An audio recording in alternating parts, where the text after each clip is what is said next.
잃은 양을 찾고 계십니다. 우리 좌우에 계신 분들과 인사할까요? 주님이 찾으시는 한 사람이 되기를 바랍니다. 아멘, 아멘. 네. 오늘은 믿기는 믿는데 안심이 안 됩니다. 믿기는 믿는데 안심이 안 됩니다. 라는 제목으로 같이 말씀을 보도록 할게요. 우리가 벌써 금요일 이제 거의 한 달 가까이 이제 거의 크리스천, 신조어죠, 제가 만든 거의 크리스천에 대해서 말씀을 우리가 살펴보고 있어요. 영어로는 nearly Christian인데요, 근접한, 가까운, 거의 크리스천이 되긴 됐는데 거의 크리스천이는 크리스천이에요, 아니에요? 네, 거의 크리스천에서 진짜 크리스천. 네. 천국문 입구에서 서성이는 크리스천이 아니라 하나님 나라에 들어가서 그 나라의 참 백성 되는 우리 성일교회 분명한 믿음 가는 여러분 되길 축복합니다. 네, 우리 포스터 한 장을 볼게요. 저희 딸이 설교 때 이런 화면을 많이 보여주래요. 자기 친구들이 10명이 왔는데 재미가 없었다고 이런 사진을 많이 보여주래요. 제가 순종을 잘하잖아요. 여러분, 인사이드 아웃이라는 영화인데요, 디즈니랑 픽사랑 이렇게 조인해서 만든 영화, 2015년도에 개봉했어요. 제가 이 영화를 너무 좋아해서 한 3번 4번 본 것 같아요. 이 인사이드 아웃 뭐냐면, 저기 이제 레일리라는 한 11살짜리 꼬마 아이의 머릿속에 여러 종류의 사람들이 들어있죠. 5명의 주인공이 있어요. 그 5명의 캐릭터를 한번 볼까요? 보면 이제 글씨가 좀 잘 안 보이네요. 네, 첫 번째 왼쪽 제일 위에 보면 저 친구 이름이 기쁨이에요. 기쁨이. 굉장히 기쁜 것 같죠? 예, 예, 조이라는 친구는 항상 모든 일이 오늘 기분 어때? 그럼 항상 잘 될 거야. 기뻐. 긍정해. 화신입니다. 기뻐해요. 그 옆에 있는 초록색 약간 까칠해 보이죠? 저 친구 이름은 까칠이에요. 그래서 항상 세심하고 사려 깊고 깊이 고민하면서 옳고 그름을 잘 분별하는 친구입니다. 그래서 이름이 까칠이에요. 그 옆에 있는 친구는 빨간색이죠. 화산 폭발하듯 저 친구는 이름은 버럭입니다. 버럭이. 네, 그래서 굉장히 분노할 줄 알아야 하는 친구예요. 화를 버럭 내는 친구예요. 자, 왼쪽 아래 보면 이제 보라색 뭐 하고 있어요? 두려워하고 있죠. 저 친구 이름은 소심입니다. 소심이. 그래서 항상 염려하고 걱정하고 불안해하고 두려워하는 쪼다 하면 안 되는데 하여튼 그런 친구예요. 그 옆에 있는 파란색 친구 누구예요? 통통한 슬픔입니다. 저 친구는 항상 슬퍼요. 항상 기분이 깔아앉아 있어요. 항상 차분합니다. 그 옆에 인사이드 아웃 써 있는데 한 사람의 마음속에, 머릿속에 이 5명의 캐릭터가 들어있다라는 거예요. 여러분 보시기에 영화를 본 분도 있고 안 본 분도 있겠지만, 여러분 보시기에 어떤 캐릭터가 가장 좋은 캐릭터 같으세요? 어떤 감정이 우리 가운데 가장 좋은 감정 생각일까요? 네. 이 영화를 보면 초반부부터 중반까지 흐르기에 주인공이 나오는데, 주인공이 저 왼쪽에 있는 기쁨이 같아요. 기쁨이가 항상 기뻐하고 긍정적이고 잘 될 거야, 항상 좋은 쪽으로만 생각하는 긍정의 화신 기쁨이가 주인공 같지만, 기쁨이가 바람직한 것 같지만, 심지어 저기 나오는 다른 친구들도 다 기쁨이 네가 주인공이야, 네가 맞아 라고 말해주지만, 사실 영화 제작자의 의도는 이거죠. 모든 감정이 다 필요하다라는 거예요. 네, 이제 그만 보여줘도 돼요. 저를 봐야 되는데 센스가 이렇게, 어디 가서 지금 빨리 가출했으면 돌아오세요. 언제까지 화면을 보여줄 거야? 저기는 소심이 있죠. 소심이는 항상 걱정합니다. 항상 염려합니다. 항상 불안해해요. 항상 두려워해요. 근데 여러분, 두려움은 나쁜 감정이 맞아요, 아니에요? 왜 아닐까요? 제가 아까 설명하니까 대충 알아들으시겠죠. 이 두려움이라는 것 때문에 우리는 준비를 하고요, 두려움이라는 것 때문에 안전할 수 있고요, 두려움이라는 것 때문에 미리 대비를 하죠. 유비무환 할 수 있지요. 우리는 조심하기 위해 두려움 필요합니다. 그래서 두려워하는 감정은 인간에 꼭 필요해요. 아까 말한 버럭이, 분노도 필요한가요? 그럼요. 악한 것에 대해 분노할 줄 알아야 되죠. 네, 나를 해치고 나에게 우리 소중한 이웃과 가족에게 어려움을 끼치는 악한 것들에 대해서 분노할 줄 알아야 되죠. 근데 제가 두려움에 대한 주제로 오늘 말씀을 좀 들어가 보려고 그러는데요, 두려움이라는 것은 정당한 감정이지만 옳지 못한 두려움도 있습니다. 옳지 못한 두려움, 바로 믿음에 대한 두려움입니다. 하나님에 대한 두려움입니다. 신앙에 대한 두려움입니다. 정말 놀랍게도 성도들 중에서요, 믿음에 대해서 두려워하는 분들이 많아요. 믿음에 대해서 걱정하거나 불안해하는 분들이 많아요. 즉, 내가 진짜 믿음 있는 거 맞나? 정말 하나님이 나를 구원해 주신 거 맞나? 내가 이렇게 교회 다니고 신앙생활 하는데 정말 나는 죽으면 천국 갈 수 있는 거 맞나? 하면서 나의 믿음에 대해서 두려운 마음을 갖는다라는 거예요. 그리고 많은 분들이요, 더 놀랍게도 이 믿음에 대한 두려움을 마치 자신의 이 인간적, 신앙적, 윤리적 겸손함이라고 착각하는 분들이 굉장히 많습니다. 믿음에 대해서, 하나님에 대해서, 구원에 대해서, 신앙에 대해서, 하나님께 나아가는 내 신앙에 대해서 불안해하고 염려하고 주저하는 것이 마치 나는 부족하니까, 나는 아직 연약하니까 라고 겸손한 것이냐, 그렇게 한 달, 두 달, 1년, 10년이 지나도 자신의 믿음에 대해서 확신을 갖지 못하고 하나님에 대해서 분명한 믿음을 갖지 못하고 주저하고 두려워하고 염려하는 것을 마치 신앙의 미덕인 겸손한 것처럼 착각하고 있다라는 거예요. 그러나 여러분, 믿음에 대한 두려움은 성경에서 분명히 말하기를 그것은 교만함입니다. 하나님에 대한 확신이 없고 믿음에 대한 확신이 없고 구원받음에 대한 확신이 없는 건요, 그것만큼 교만한 모습이 없어요. 왜요? 그 교만한 마음은 바로 사단, 마귀가 주는 마음이거든요. 하나님에 대한 확신, 연약함과 부족함이 아닙니다. 그것은 철저하게 하나님께 올려드려야 할 영광과 하나님께 올려드려야 할 찬송하지 않고 이 세상의 수많은 가치관과 세상에 스스로를 무책임하게 내버려 두라고 하는 마귀의 속삭임에 여전히 흔들거리고 있는 거예요. 여러분, 하나님은 자기 자신을 보여주십니다. 하나님이 자기 자신을 보여주신다. 이것을 우리 고상한 말로 뭐라 그랬죠? 계시라고 그랬죠. 계시. 하나님은 자신을 보여주시나요? 지금도 변함없이 일반 계시를 통하여 또는 성경을 통한 특별 계시를 통해 하나님은 자기를 숨기지 않으세요.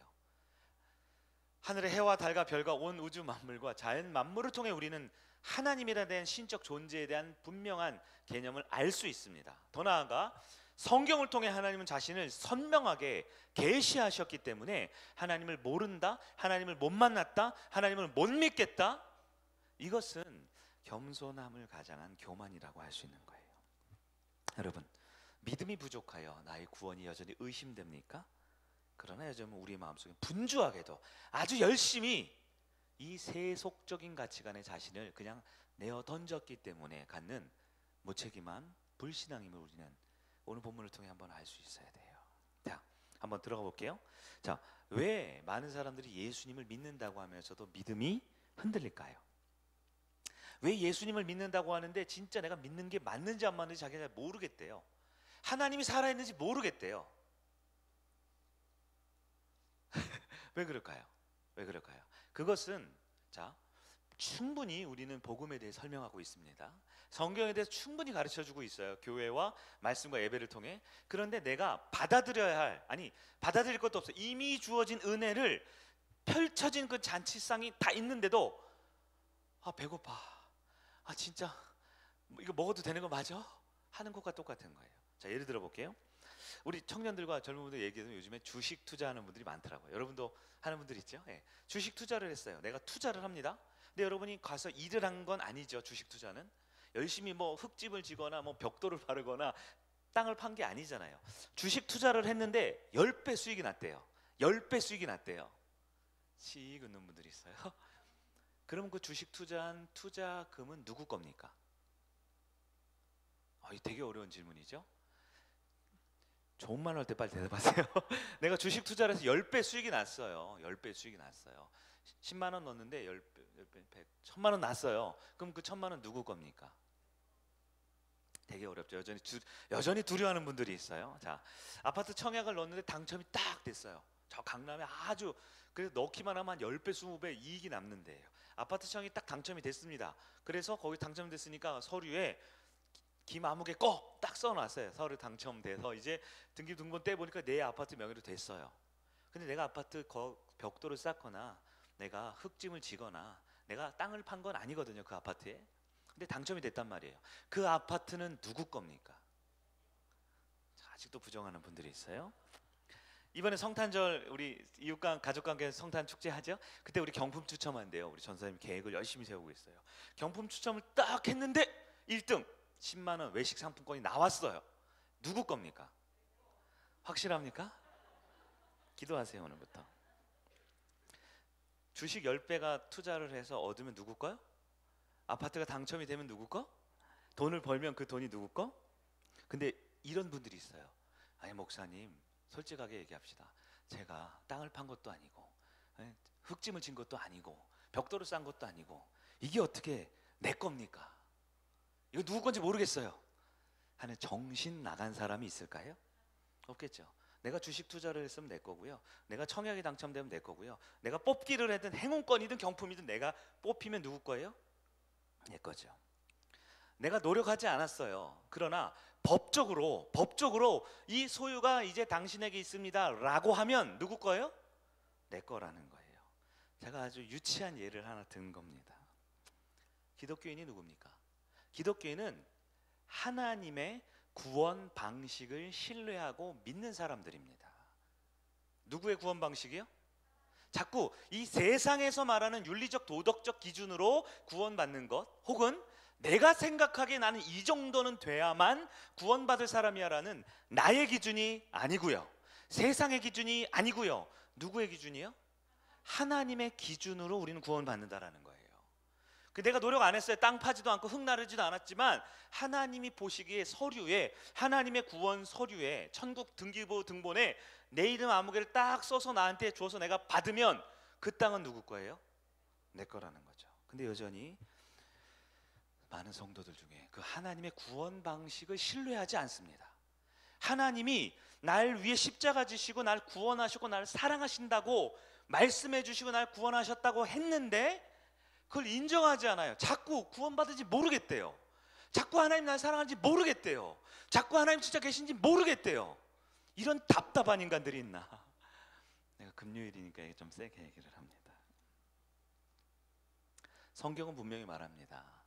하나님의 은혜, 즉 복음이 우리에게 주어질 때 우리가 그 복음을 캐서 발굴한 게 아니라, 우리가 달라고 노력한 게 아니라, 우리가 기도를 열심히 해서 구원이, 복음이 주어진 게 아니라 하나님의 은혜, 즉 믿음, 하나님의 은혜, 즉 복음에 대한 인격적인 나의 반응.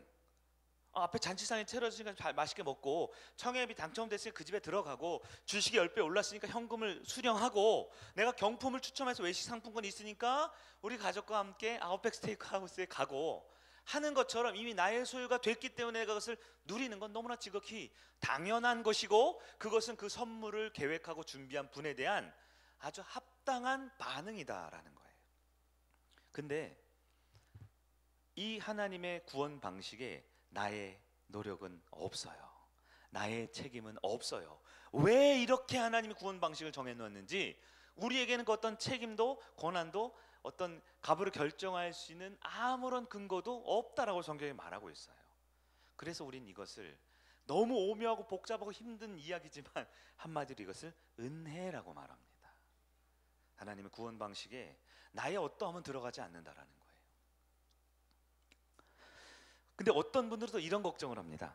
그렇다면 목사님, 그 하나님의 은혜도 오케이, 하나님이 구원해 주시면 구원받는 거 오케이, 근데 나는 그 은혜의 예정에, 하나님의 구원 예정에 나는 안 들어가는 거 아닙니까? 혹시 나는 구원 하나님이 원래부터 예정 안 해놓으신 거 아니에요? 라고 생각하는 분들이 있어요. 또 소심이가 내 안에는 소심이가 툭 튀어나온 거죠. 그런 불안과 염려, 적어도 이 자리에는 여러분 할 필요가 없습니다. 왜요?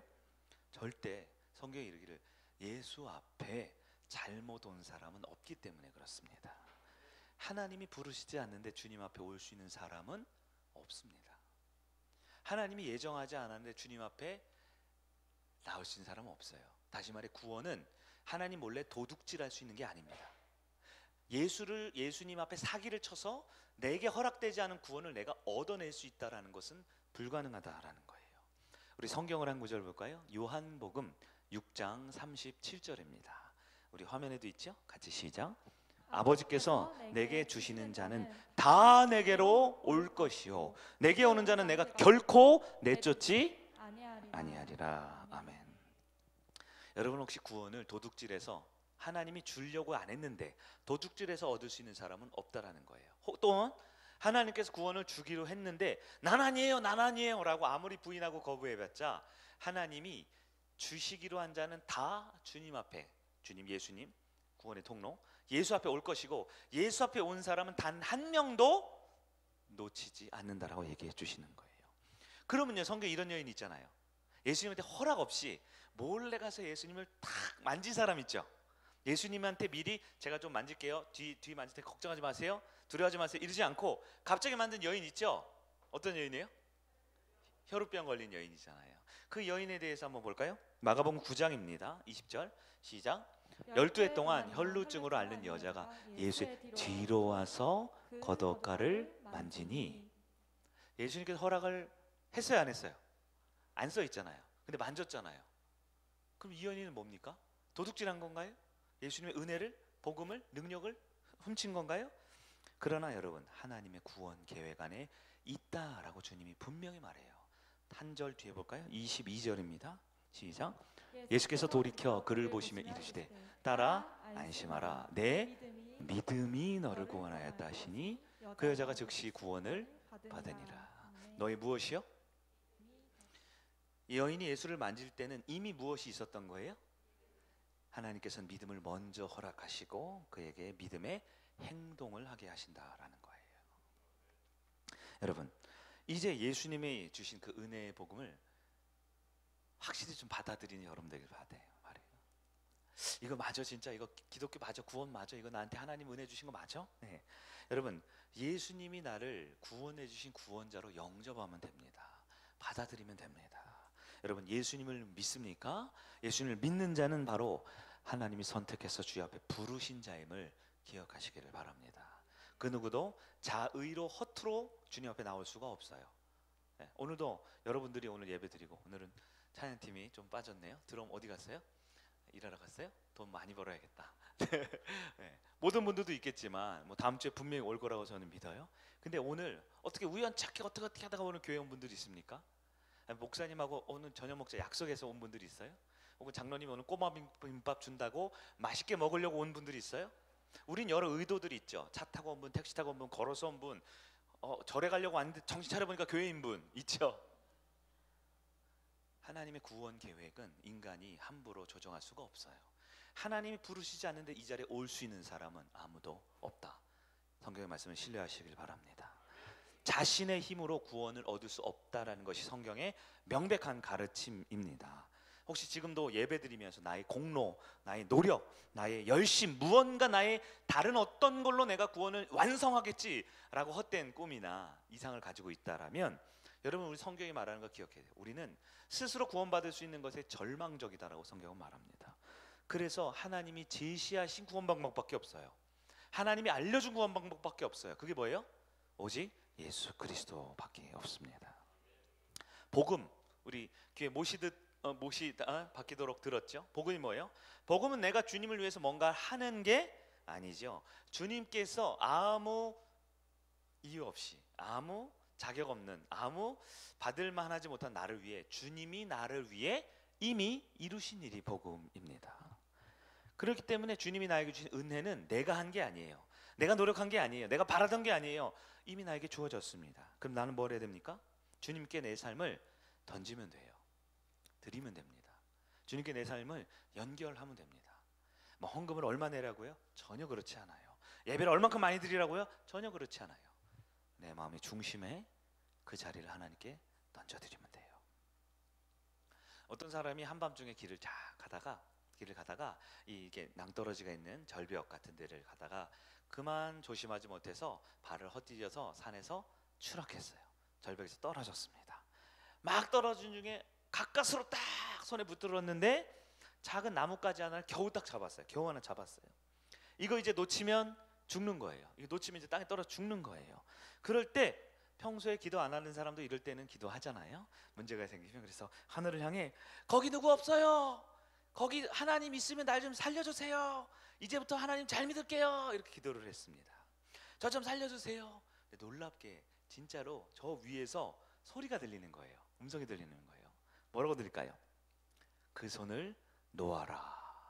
놓으면 산다. 들려요. 그러니까 이 밑에 있는 사람이, 손 잡던 사람이 뭐라 그랬을까요? 아니 거기 다른 사람 없어요. 다른 사람 없어요. 살려줄 사람 없어요. 이렇게 얘기를 했더래요. 여러분, 구원을 얻으려면, 우리 지난 오후 시간에 전했던 말씀이에요. 구원을 얻기 위해서 내가 지은 죄를 해결을 해야 되잖아요. 죄를 하기는 두 가지 단계가 있다 그래요. 첫 번째는 죄값을 치러야 돼요. 죄의 형벌을 받아야 돼요. 근데 죄의 형벌을 받고 죄값을 치른다고 끝나는 게 아니죠. 두 번째가 있어요. 바로 이 죄에 오염된 내 모습이 있거든요. 그래서 내 모습을 거룩하게 바꿔야 돼요. 하나님의 구원받은 자녀답게 씻어야 되는 게 필요합니다. 구원은 두 단계가 있어요. 우리 바다 해양 오염 예 들었었죠? 바다 기름 유출해서 해양이 오염되면 법적으로 벌금 내야 되죠. 잘못했으니까 형벌 받아야 되죠.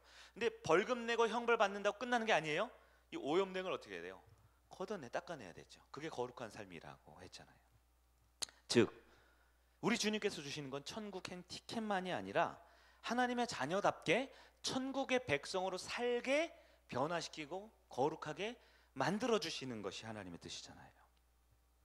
그래서 그 낭떠러지에 손 잡던 사람에게 하나님이 원하는 건 뭐예요? 오케이, 내가 너 살려줄게, 너 생명 내가 건져줄게 하셨죠. 근데 이 사람이 지금 안 죽었으니까 살려줄게 했으면 오케이 하나님 믿습니다 하면 되는데, 여전히 뭘 해야 돼요? 그분의 말씀에 순종을 해야 된단 말이에요. 근데 순종하는 게 뭐였어요? 손을 놓으라는 거예요. 근데 이 사람은, 하나님은 찾았어요, 기도는 드렸어요. 그래요. 제 삶에는 변화가 없는 거죠. 우리 중에도 어쩌면 그러지 않을까요?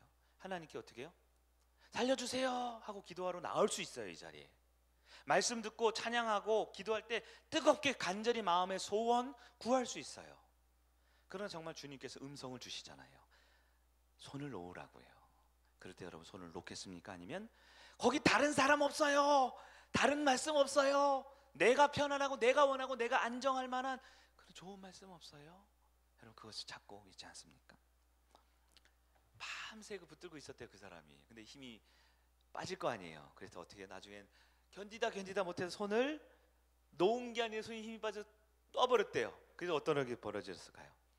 콩 떨어졌는데 겨우 한 20cm, 30cm 밑에 바로 땅에 있었어요.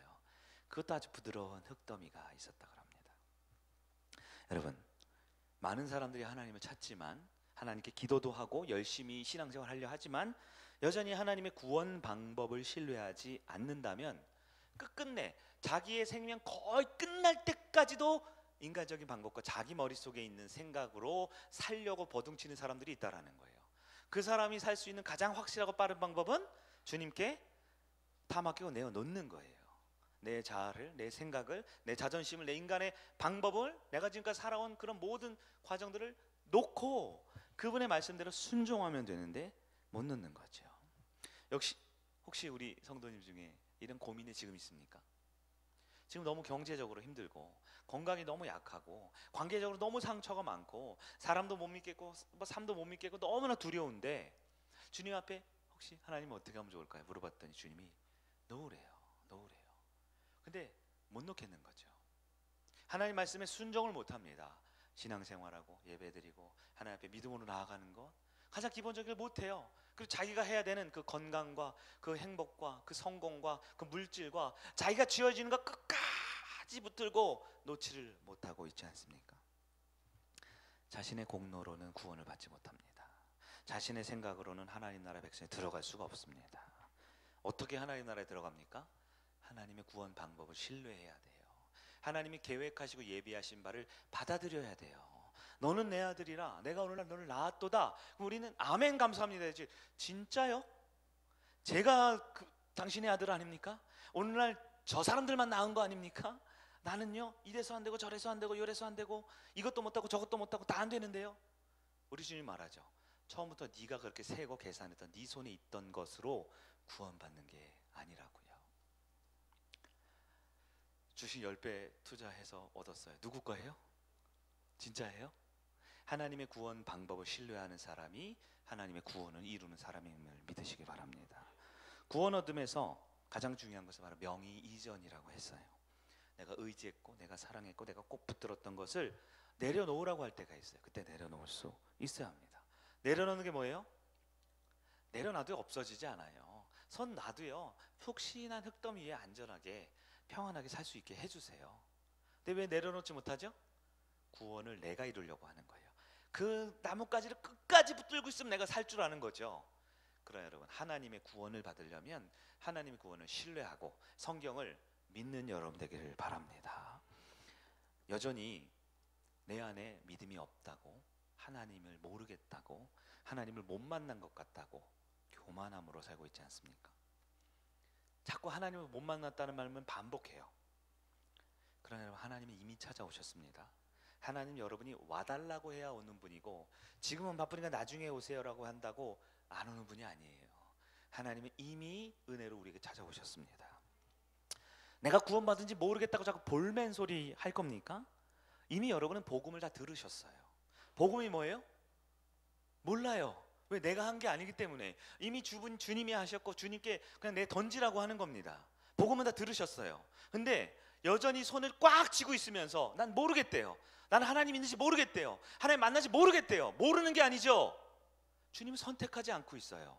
은혜도 그 말씀도 복음도 다 주어졌는데, 이미 주변 사방팔방 다 은혜 받고 구원받은 사람들 투성인데 여전히 내 생각, 자기 의를 끝까지 붙들고 있으면서 하나님 있는지 모르겠대요. 이것은 무지함이 아니에요. 이거 연약함이 아니에요. 이건 철저한 교만이요 불순종이다라고 성경은 말합니다.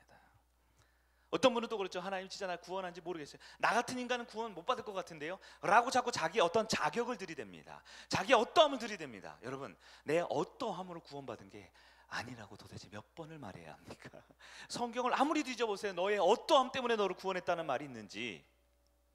하나님은 우리의 어떠함이 아니라 그냥 우리를 사랑하는 자녀로 만드시고 지으시고 낳으시고, 그리고 그 알면 알수록 지저분하고 더러움 투성인 우리를 위해 아무런 대가와 자격 없이 십자가에 우리 위해 죽으셨어요. 왜냐하면 인간을 구원할 유일한 방법은 너는 죄가 크고 너는 죄가 작고 너는 죄가 많고 너는 죄가 연약하고가 아니고, 어떠한 죄라도 그 죄 때문에 구원받을 수 없는 인간을 위해 유일한 구원자 예수님이 십자가를 통해 우리 구원을 완성하셨기 때문에 우리는 구원받을 수 있음을 믿으시기를 바랍니다. 손에 잡은 거 내려놓고 주님의 말씀에 순종해야 합니다. 주님의 은혜 가운데 풍덩 내 몸을 던져야 돼요. 계산하지 마세요. 여러분이 아무리 지저분하고 더럽고 추악한 삶을 살아도 저 넓은 태평양 한가운데 여러분이 빠지면요, 바다가 오염되는 게 아니에요. 그 바다가 소금물이 갑자기 민물로 바뀌거나 아니면 무슨 뭐 오염된 무슨 뭐 핵오염 그런 거 안 돼요. 우리 하나님의 그 복음의 은혜는 우리의 모든 것을 다 드린 것보다 더 크고 완전한 사랑임을 신뢰하는 여러분 되길 바랍니다. 자기 의로 계속 신앙생활하면 안 돼요. 자기 의라는 것은 얼마 되지도 않은 나의 어떠함 가지고 자꾸 승부를 보려고 그래요. 안 됩니다. 제가 좋아하는 드라마가 있어요. 옛날에 슬기로운 의사생활이라는 드라마 있었어요. 여러분 보셨어요? 거기 보면 주인공 여러 명 나오는데 제가 제일 좋아하는 캐릭터가 그 조정석, 이익준 교수님이에요. 간담죄 전문입니다. 그래서 무슨 간이식 수술 이렇게 하는 분이거든요. 근데 그 드라마 보면요, 제가 시즌 1, 2 다 봤단 말이에요. 그분이 완전히 성격이 좋죠. 모든 사람과 친하게 지내고요. 막 다 막 간호사, 의사, 뭐 청소하는 분부터 뭐 교수부터 병원장부터 막 갓난 어린애까지 다 친해요. 너무 그 인싸예요. 핵 인싸. 너무 성격이 좋아요. 근데 한 에피소드가 있었는데 이런 장면이 있어요. 간이식 수술한 한 60대 남성을 진료하게 됐는데요. 이 진료하려고 이렇게 차트 검사기를 쭉 보는데 얼굴 표정이 어두워져요. 왜냐하면 간이식 수술을 했기 때문에 절대 일정 기간 동안 술을 마시면 안 된다 그러더라고요. 술을 마시면 간이식 수술한 그 간에 치명적인 것 같아요. 술을 절대 마시지 말라 그랬는데 수치가 굉장히 안 좋은 거예요. 근데 거기 이야기가 나오죠. 그 간이식 수술한 60대 남성의 첫 번째 딸이 3년 전에 간이식 수술을 해줬어요. 너무너무 고통스러운 시간을 통해 수술이 성공적으로 됐는데 또 술을 마신 거예요. 그래서 바로 올해 둘째 딸이 또 간이식 수술을 해줬어요. 그래서 수술이 성공적으로 돼서 이제 회복 중인데 몇 달 만에 받는 정기 검진을 딱 보니까 수치가 너무너무 안 좋은 거예요. 죽은 건 아니에요. 근데 너무너무 안 좋아요. 그래서 이 이익준 교수님이 조정석 아저씨가 물어봐요. 술 드셨죠? 술 안 먹었대요. 근데 수치가 술을 먹은 거예요. 근데 그런 장면이 나와요. 이제부터 선생님은 제 환자가 아닙니다. 앞으로 저한테 오지 마세요 하고 거기서 완전히 끝내버리고 돌려보내더라고요. 아니, 최고의 의사에게 왔잖아요. 최고의 수술을 받았잖아요. 최고의 처방을 받고 최고의 약치료 중에 있잖아요. 그런데 의사의 말을 따르지 않으면 그 의사의 환자가 아니래요. 네, 제가 너무 드라마에 몰입되어 있었던 것 같아요. 왜냐면 굉장히 좋은 사람이잖아요. 거기서 진짜 좋은 사람이거든요.